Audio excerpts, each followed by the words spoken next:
do outro lado, mas não vai chegar do outro lado furando, tentando furar a parede com a sua própria mão. Você vai morrer ali e não vai conseguir fazer isso acontecer. E o que acontece com muita gente. Salve galera, meu nome é Júlio. No meu primeiro mês monetizado fiz quase $1000. E assim como eu, se você quiser, tem uma renda a mais, e simples, é só seguir o que o Peter ensina no curso dele. Quer ter uma renda em dólar sem aparecer e sem sair de casa? Clique no link abaixo.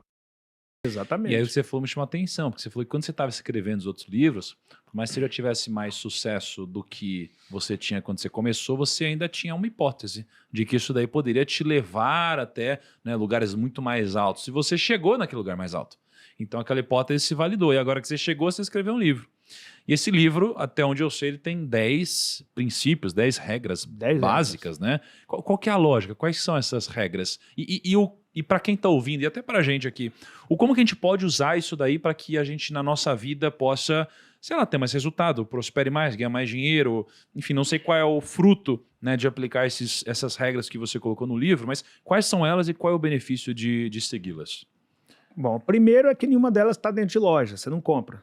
Está tudo dentro de você. Então esse é o primeiro benefício, que você não tem que comprar em lugar nenhum, é só você ativar. É como se fossem aplicativos que já veio contigo e que você até agora não usou por algum motivo. Uau. Por estar andando com as pessoas erradas, por estar fazendo coisas erradas, não coisas ruins, mas coisas erradas que não vão te levar ao extraordinário. Por estar jogando no ventilador o seu tempo. Então são coisas básicas, mas que se aplicadas fazem muita diferença. A regra 1, nunca pense em desistir. Porque desistir não pode ser uma opção. Eu nunca avancei. Nunca pense em desistir. Nunca pense em desistir. Eu nunca fiz alguma coisa por escolha. Eu sempre fiz foi pela necessidade. Eu não tive a opção de desistir. Era fazer ou fazer. Então a regra 1 para se alcançar o extraordinário é nunca pense em desistir. Nunca pense em desistir. Cara, mas assim, mas dá para fazer isso? Dá para fazer.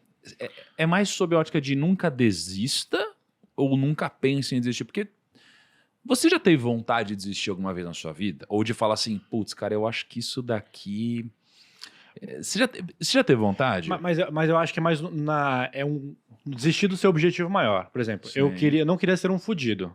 Eu não podia desistir disso. Eu poderia desistir desse emprego que eu acho que não vai me dar futuro e procurar um emprego melhor. Eu acho que o pessoal distorce isso. A ideia do desistir que a gente fala é o seguinte. Primeiro você tem que saber onde você quer chegar.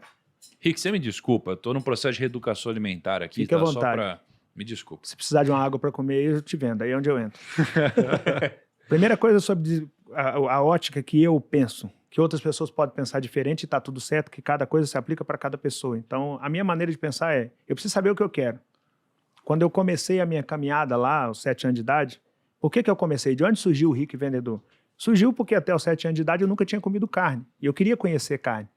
E a minha mãe falou que não era pra gente. Cara, carne não é pra gente não, isso é caro pra caramba, tá fora da nossa realidade, é por isso que a gente não come. Eu falei, o que eu tenho que fazer pra comer carne? Ela falou, pra comer carne você tem que trabalhar. Eu falei, o que eu tenho que fazer? Então, pra comer carne você tem que ter dinheiro, e pra ter dinheiro você tem que trabalhar, só que ninguém vai te empregar porque você só tem 7 anos de idade. Aí eu falei, deixa que eu resolvo essa parada, eu mesmo me emprego. E aí plantei uma horta com meus irmãos e comecei a vender verdura na rua. Por que eu comecei a vender verdura na rua? Porque minha mãe me falou que eu tinha que trabalhar e que trabalhando eu chegava no dinheiro e chegando no dinheiro eu chegava na carne. Ou seja, eu sabia o que eu queria, comer carne.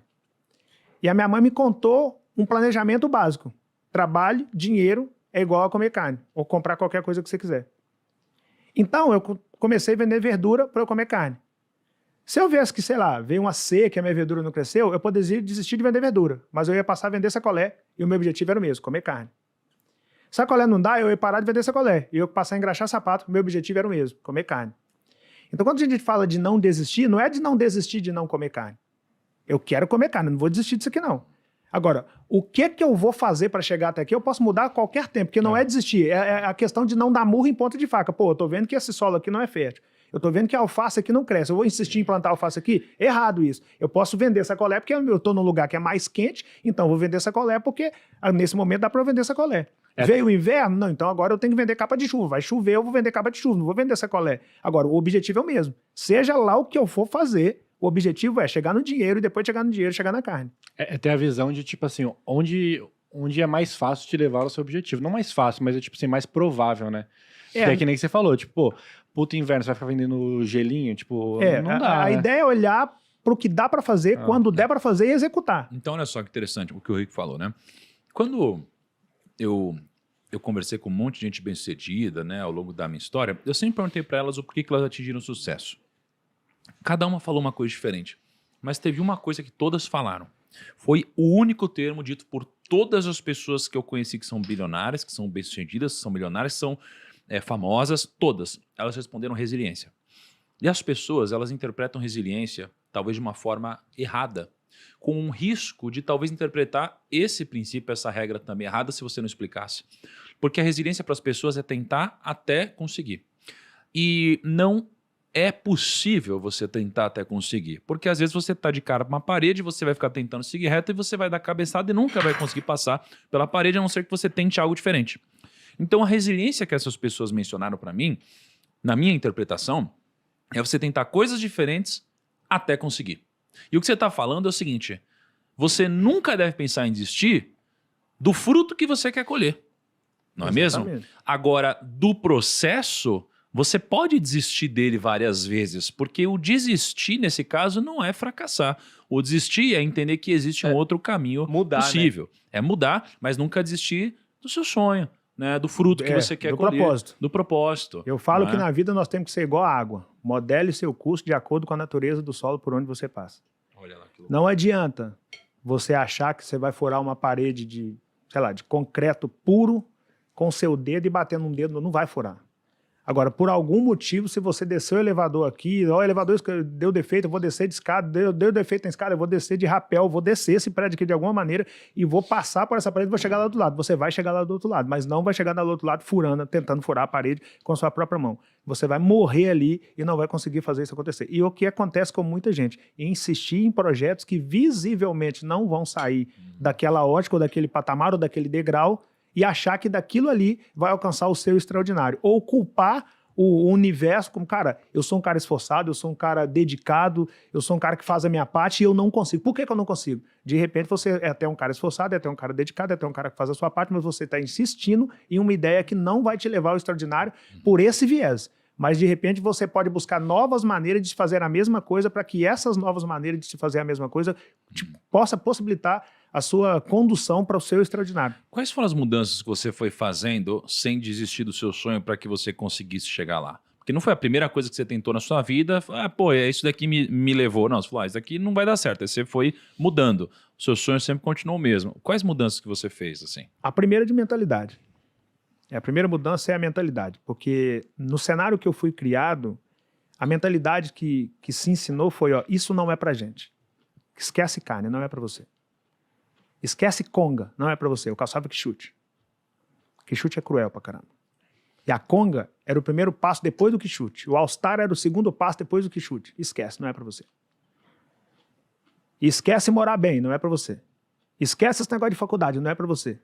E a primeira coisa que eu tive que mudar foi, vai ser pra mim o que eu determinar que é pra mim, desde que eu de fato determine e execute. Isso criança. Era mais fácil eu esquecer comer carne do que eu insistir em comer carne. Eu falei, não, eu vou comer carne. E a galera tentava te desmotivar na época, quando você queria acreditar nisso?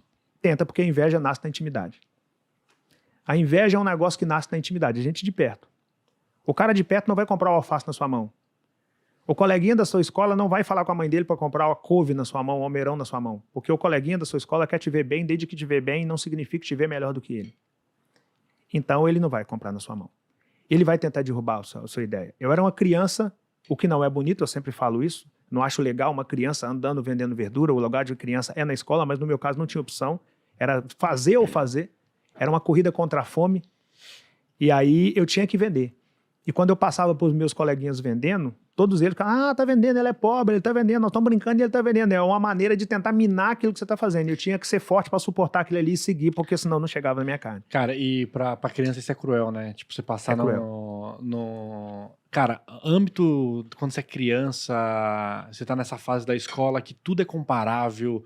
Tipo, a sua roupa, você tem vergonha onde você mora, você tem vergonha onde você veste, você tem vergonha que você anda, e ainda você ser julgado por um amiguinho, tipo, cara, é muito pesado pra criança, cara. Eu lembro que na época da escola eu tinha amigo que ele ia pra escola e um dos objetivos dele, ele queria almoçar. Ele não tinha almoço em casa, então ele ia pra almoçar. E tinha vez que a escola não dava almoço. E, cara, você via que ele tinha um orgulho tão forte que ele não falava que ele tava com fome, ele ficava tranquilo, Mas você via que ele ficava triste, cara, no canto, assim, e você falava assim, caraca, meu, tipo, é muito cruel. Porque se um amiguinho do lado soubesse que ele foi lá pra almoçar, ia zoar com ele, porque a criança não entende. Então, tipo, é muito pesado, cruel. Né, A vida de uma criança de comunidade é muito cruel. O caos da miséria é absurdo. É coisa que só quem passou sabe. Então, você não ter o que comer, você comer um broto de bambu, samambaia, umbigo de banana. O umbigo de banana é aquela parte roxa do cacho de banana. Sim. Você comer essas coisas para não ficar com fome. E você vê você passando com um carrinho de verdura para vender e ver seus amiguinhos jogando bolinha de gude. Eu não tive tempo de jogar bolinha de gude. Eu não tive o troféu do torneio de futebol, não tive chuteira. Isso faz falta. Eu sou filho do meio. Nascido e criado na década de 70 para 80. Eu vestia roupa usada comprada para o meu irmão mais velho, que na minha realidade a roupa era comprada para o irmão mais velho, depois a roupa passava para a irmã, chegava no filho do meio. Eu tinha que cuidar dessa roupa porque a roupa ainda ia passar para mais 2 irmãos. Eu assistia televisão pela janela e pela cerca do único vizinho da minha comunidade que tinha televisão. O programa que ele queria, o dia que ele queria, sei que naquele dia ele queria assistir televisão. Eu dormia para baixo, meu irmão dormia para cima e um colchonete de palha no chão. É cruel pra caramba. Porque é natural a ideia do brincar. Talvez a criança nem tenha a maldade de que aquilo é desnecessário mentalmente falando, porque você tem que tentar manter a saúde mental, mas a criançada não sabia daquilo. Então um zoava o outro pela condição a mais. Se o cara tem uma bolinha de gude a mais do que você, ele já vai achar que ele é melhor do que você e vai te zoar. Imagina a minha condição, que eu não tinha nada disso. Eu não brincava, não tinha bola, eu não tinha chuteira, eu não tinha bolinha de gude e eu não podia estar brincando, eu tinha que trabalhar. E eles podiam estar naquela condição. Então, para mim, era pesado pra caramba aquilo. Só que se eu jogo a toalha ali e vou brincar também, talvez eu não estava aqui hoje gravando esse podcast. Eu não sei qual é a condição que eles estão hoje. Mas eu sei o quão foi importante para mim descobrir cedo que eu deveria quebrar todas aquelas crenças limitantes ali de que carne não era para mim, de que conga não era para mim, porque depois que eu consegui comer carne através da venda, aí eu vi que dava para eu comprar o que eu quisesse através da venda. Meu segundo passo foi comprar conga. O meu terceiro passo foi comprar minha própria roupa. E eu descobri que dava para comprar o que eu quisesse comprar. Mas quando você começou Não esqueça de se inscrever no canal.